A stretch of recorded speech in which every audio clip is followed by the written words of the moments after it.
ხშირად ამოწმებს სად არის, რა ხდება მასთან და როდის იყო ბოლოს ონლაინ. ეს ზრუნვა თუ გეშინია კონტროლის დაკარგვის. ეს გრძნობა ალბათ ყოველთვის ნაცნობია და ბავშვობიდან მოდის. ჩვენ ხშირად გვერება ყურადღება და კონტროლი ერთმანეთში, მაგრამ განსხვავება პრინციპულია და ძალიან მნიშვნელოვანი.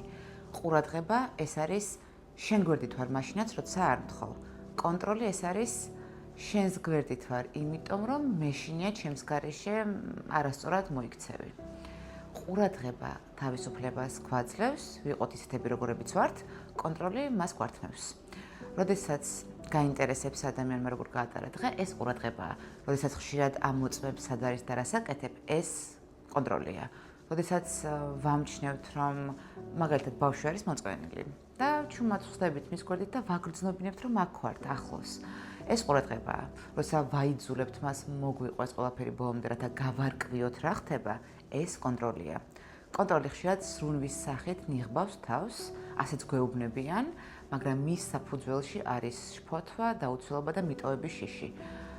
კონტროლი კლავს ნდობას და ანგრევს ურთიერთობას. ბავშვი ან გახდება აგრესიული, ან მოსახერხებელი მშობლისთვის, მაგრამ იდენტობის პრობლემებით. ის ისწავლის არა საკუთარი თავის მოსმენას, არამედ გამოცნობას, რა სურს მშობელს, უფროსს.